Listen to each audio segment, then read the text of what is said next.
నమస్కారం vision today news కు స్వాగతం.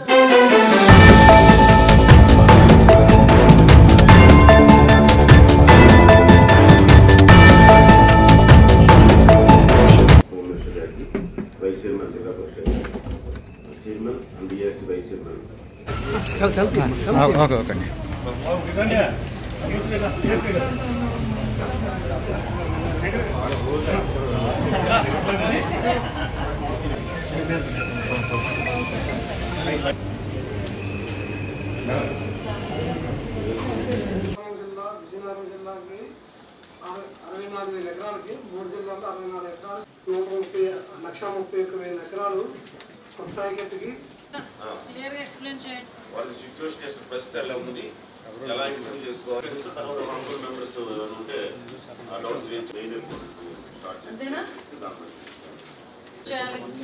ఓకేనా? ఇంక దీని గురించి ఇంకేం డిస్కషన్స్ వద్దు. ఏమైనా ఉంటే కనుక మీరు చూసుకొని క్లియర్ చేసుకోండి సార్. Okay done.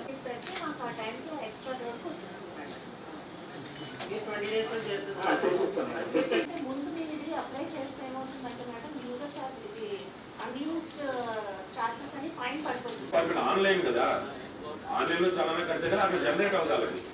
అదేనా పంపిస్తారు మేడం మాకు డిపార్ట్మెంట్. ఇరిగేషన్ కి సంబంధించి, అదేవిధంగా అగ్రికల్చర్ కి సంబంధించి, అదేవిధంగా వైద్య ఆరోగ్య శాఖకి సంబంధించి ఎక్కువగా డిస్కషన్ కూడా జరగడం జరిగింది. ఇరిగేషన్ కి సంబంధించి ఏదైతే తోటపల్లి రిజర్వాయర్ నుంచి రావాల్సిన వాటర్, ఏదైతే నెల్లిమర్ల వరకు రావాల్సిన వాటర్ ఉందో అది మనం ఏ రకంగా యాజ్ ఎల్ యాజ్ పాసిబుల్ రప్పించడం ఒక ఎత్తు. అట్ ద సేమ్ టైం మనకి పంటకి నీరు అందించడంలో ఎక్కడ కూడా ఫెయిల్ కాకుండా అగ్రికల్చర్ డిపార్ట్మెంట్ వాళ్ళు కూడా దానికి సరైన సమయంలో స్పందించాల్సిందిగా వాళ్ళు కోరుకుంటున్నా. ఒకవేళ ఇన్ కేస్ ఒకవేళ వాటర్ అందించలేని సమక్షంలో, నాకు తెలిసి 100% అందించగలం. ఒకవేళ అందించలేని సమక్షంలో ఆల్టర్నేట్ క్రాప్స్ కూడా రెడీగా ఉన్నామని చెప్పి అగ్రికల్చర్ డిపార్ట్మెంట్ వాళ్ళు చెప్పడం నిజంగా అభినందించదగ్గ విషయం అండి. దానికి సంబంధించి ఎరువుల విషయంలో కొంత స్కార్సిటీ ఉందని చెప్పారు. దానికి ఇమీడియట్ గా 1 వీక్ లో రిజాల్వ్ చేస్తామని చెప్పి, అట్ ద సేమ్ టైం నేను ఏం చెప్తానంటే రైతాంగానికి కూడా దయచేసి ఆర్గానిక్ ఫార్మింగ్ లో సేంద్రీయ వ్యవసాయం చేయడానికి ముందుకు రండి. ఎందుకంటే ఎరువులు ఇవన్నీ కూడా మనం ఎంత వాడినా కూడా మనకి దిగుబడి తగ్గడమే తప్పించి వేరే ఏది లేదు.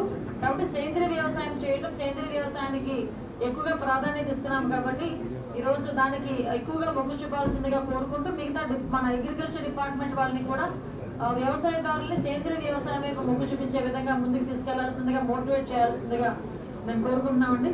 అట్ ద సేమ్ టైం మీ అందరికీ తెలుసు, ఇప్పుడు ICDS కి సంబంధించి రివ్యూ కూడా చేసాము. అన్ని డిపార్ట్మెంట్లు మాక్సిమం వైద్య ఆరోగ్య శాఖకి సంబంధించి ఒకటే ఇన్స్ట్రక్షన్, ఎట్టి పరిస్థితులను ఎక్కడ కూడా అతిసార వ్యాధితో మరణించిన దాఖలాలు కనిపించకూడదు. ఈసారి ఆ డయేరియా డెత్ ఉండకూడదు. దాని మీద కృషి చేస్తున్నాం. దానికి సంబంధించి మా ఎమ్మెల్యేలు కూడా, మా నెల్లిమల్ ఎమ్మెల్యే గారు, మా ఎమ్మెల్సీలు అందరూ కూడా దాని మీద ఒక స్టేట్మెంట్ కూడా, గుడ్ స్టేట్మెంట్ ఇచ్చారు.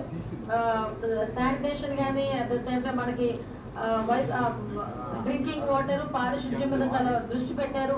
వాళ్ళు మంచిగా వర్క్ చేసుకుంటున్నారని కూడా చెప్పారు. ఆ డిపార్ట్మెంట్ వాళ్ళని అప్రిషియేట్ చేస్తూనే మీకు బాధ్యత పెరిగిందన్న సంగతి కూడా చెప్తున్నా.